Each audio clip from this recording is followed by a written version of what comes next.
Welcome to the program Power to Unite with Elvira. Kung nagustuhan po ninyo ang second part na interview natin with His Excellency Archbishop Bernardito Auza, siya pong currently Apostolic Nuncio to the European Union. Upon learning his life while he was young, you know, he has this, they are 12 in the family, number 8 siya. So you could see, you know, the support of the brothers and sisters and the support of the parents, di ba?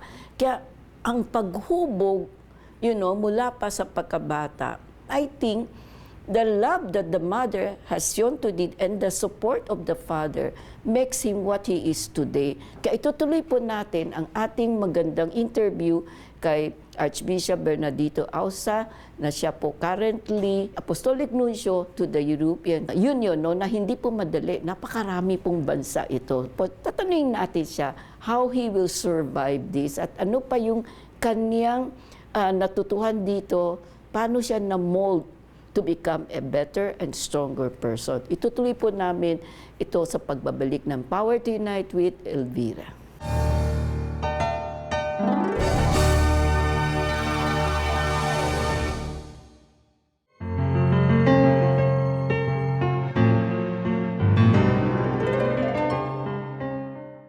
Thank you, Your Excellency. Your life story is also an encouragement to the Filipino viewers, especially those who wants to be a priest, you know, or to become a future, you know, working in the Secretary of State. I think it can inspire them. You are giving hope and inspiration to them that although it's not very easy, a lot of sacrifice, but with the will of determination, you can make it, right? So, ituloy natin because natapos tayo sa UST, pinadala ka sa Rome na hindi mo din alam kung bakit yung... Kasi you have to be endorsed by a bishop, yes. Tama, bago ka nila tanggapin doon. So, nung andoon ka na, pinadala ka sa Rome, sunod-sunuran ka lang kasi you don't know what is going on, right? Pero ikaw naman, sige lang, di ba? Yun ang attitude mo You just enjoy every moment. Ang maganda dito, you enjoy every moment while you are there. Tama? Absolutely, because I think it's very, very hard to do something that you don't like. I mean, that's why some people start and then later on they realize that they're not happy with it. And so they would go back to their countries. It's very challenging, the academia, because in my time I was the only Filipino. Oh, okay. So, and then later on they asked me to, you know, could you suggest, recruit, and we will ask, because the first, we might say the first criterion to enter the academia is never apply. You are recruited. Yes. So I didn't know that I was recruited, but it's the Secretariat of State is the patron, we might say, of the diplomatic school, because he is the head of our diplomatic corps. Mm-hmm. And then they would usually ask the nunciature to ask the conference of bishops or some bishops who may have many priests if they could contribute, if they could recommend somebody of their clergy to try, or we might say, to go to the academia. So that year, you know, the diplomatic service of the Holy See, we call that the Holy See officially, or people call it commonly the Vatican, or we just hear the diplomacy of the Pope, is the oldest diplomacy in the world. It's really, we might say, the formal start of what is now we call diplomacy was already in the 5th century, exactly to be 451, 453. That was after what they call the Council of Chalcedon, in which the result is the creed where we recite every Sunday the longer version, the Nicene Creed, and I mean the Chalcedonian version of the creed, because the shorter one is etc. And so it really started that Pope started to send ambassadors to, first of all, to Byzantium, what is now Constantinople, because that was the capital of the Roman Empire at the time. And so, and then of course, evolution across the centuries. So it's true in the sense that the Holy See's diplomacy has never stopped, and it has certainly probably the oldest diplomacy in continuity, and there is no country existing at the time or in a kingdom existing at the time which still exists, except the Holy See. Yes. So in that sense, it is really the oldest diplomacy, and it is the diplomacy that has a very specific training. I think I wouldn't, everybody of course would tell us that the best diplomacy is that of the Holy See, probably also because we don't have economic or political interest. Ours is in a sense, our interests are different. And then I think one of our probably advantages in the sense that we start when we are already priests. Especially now, they would not accept you to the academia if you don't have at least 2 years of pastoral experience in a parish or teaching. And then, so we are, in a sense, really already intellectually very formed when we get there. And then it's only there that you specialize and you study languages. We could not graduate Sixth language. Yeah, we are required to have at least one doctorate. But if your doctorate is not canon law, then you are required to have at least a license, a doctorate in other sciences like theology or philosophy or international law, and then to have a license in canon law. And to have a license in canon law requires at least 3 years of specialized studies. So really the preparation is very long. And then so we have that advantage already of going into the service already with a very wide cultural, we might say, preparation. We read lots of history. History is one of our probably great advantages as diplomats because we have a concept of history which is very, very long. We have the history of the Roman Empire and the Middle Ages, etc., etc. And so most probably many diplomats don't have that very long formation in order to have this really acquired long cultural preparation. And then at the academia, we have courses in international law, protocol, as you said, the history of the pontifical diplomacy, the history of the church, of course, specialized because theology, we already do that. And then we have to learn at least 4 major languages. So before you leave the academia, they require you to have at least working knowledge. And first of all, Italian, because Italian is our working language. It's our lingua franca.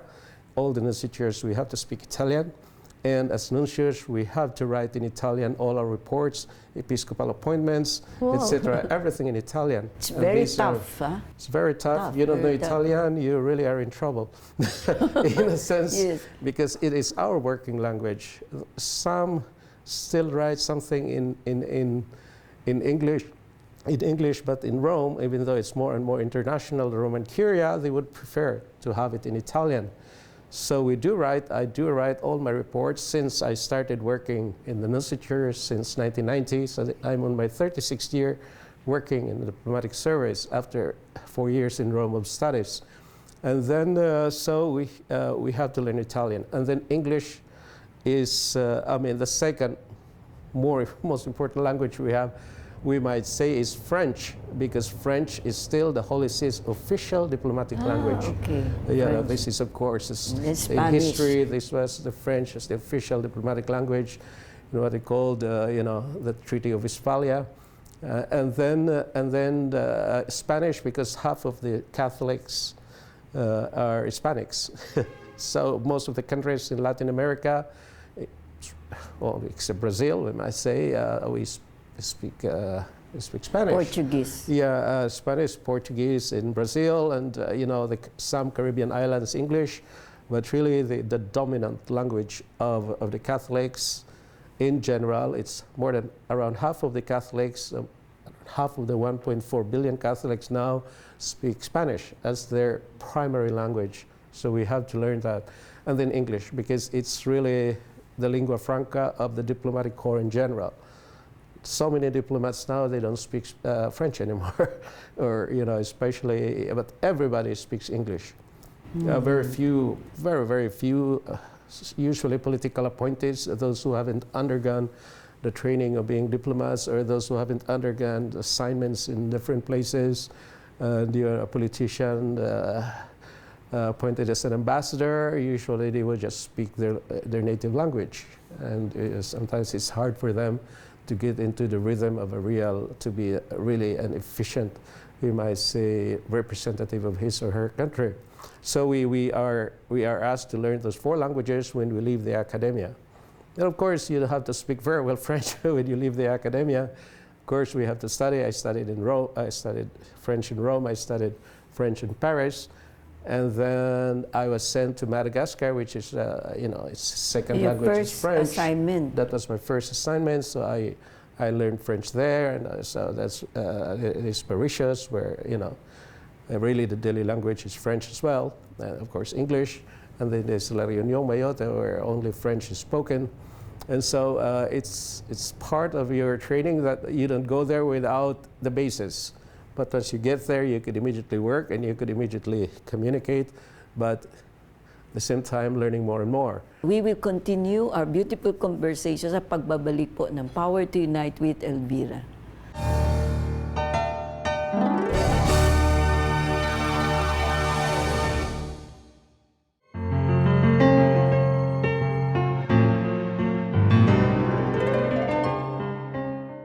Your Excellencies, hindi ka ba nagulat because ang pagkalam ko, ang daming umaatras, no? Yung iba 1 month, 3 months.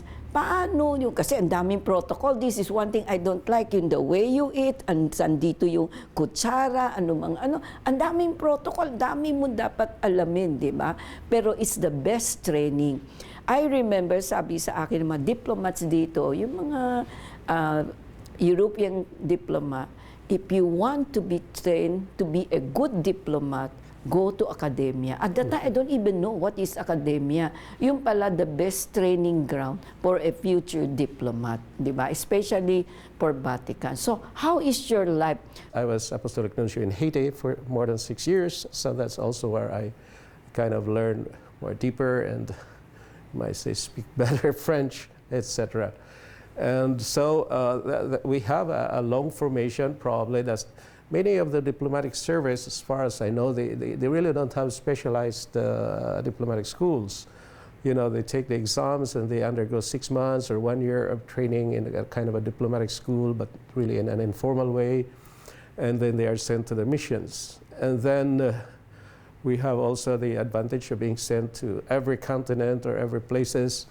So every transfer, that's one of the things probably that a number of people don't continue, don't last in the service because, those who are afraid of malaria, they don't want to go to Africa or to Papua New Guinea, those who are afraid of illnesses, or those afraid to speak languages. I had 2 classmates who never wanted to speak English. One was sent to Japan, and he lasted for a few months, and he came home because if you don't speak English in Japan, you have to speak Japanese. And of course, he didn't know Japanese, and he didn't want to learn English. And then he was sent to another country, the same experience, to another country, the same experience, and finally he was sent home. So this is a kind of, I think, your flexibility to adjust. Different contexts, your ability to adjust also depends, I think, in a very large extent to the training, to the formation that you have had. And, you are supposed, once you get there, the people ask you so many questions to problems, or we might say doubts about, canon law, about theology, about liturgy, and more or less you are expected to be able to answer, or at least to indicate where to get the answers. Yes. So that's the kind of training that we have in the academia. Now, just the start of this year, Pope Francis, before he died, he elevated, we might say, our diplomatic school into a kind of a university.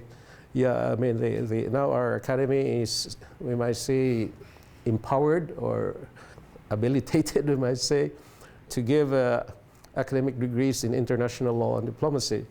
Before we would, our studies there, we just receive a diploma after finishing the internal courses, and we get our doctorates in the different universities in Rome, like the Gregorian or the Angelicum or the Lateran, or now the Santa Croce, the Holy Cross, where so many Filipinos are studying now.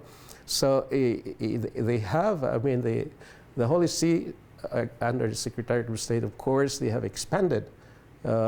We have expanded our training even more in the academia. And every summer, we don't go home. We could go home for a short period, but we are always sent at least once a month every year to a place where the language you must learn. For instance, if you are not an English speaker, they would send you to London or to New York or to Dublin to stay there for a month and be, we might say, the full immersion courses in languages. If you don't know French, they would send you to Paris. They would send you to places where you are forced to speak that language as a part of your training. So these are already, we might say, steps that if you are not comfortable with, or you don't want to accept, or you don't, as you said, you don't want to take the challenge, you don't want to put it more rudely probably, so you don't want to make sacrifices. You and will then not you last. leave. And then you leave, you last. You don't last. So many have left after the first malaria. Of course, it's not easy. I know one of my collaborators there in Spain, he had 2 bouts of malaria when he was in Ivory Coast. And the second was a cerebral malaria. Cerebral malaria is deadly. And so he had to abandon the place because, he was absolutely in a very bad situation. So there are so many of these factors. Of course, we call it, if you're lucky. I was in Madagascar. Madagascar is one of the countries with the most, we might say, prevalence of cerebral malaria. And it's either you die or you become crazy because the malaria attacks the brain. But fortunately, I didn't. Probably I got malaria, but I don't think I got the cerebral because it was not very bad. So some people are luckier in a sense like that, or have better physical resistance, and some don't because it's also part of that whole experience. Itutuloy po namin aming interview sa pagbabalik po ng Power to Unite with Elvira.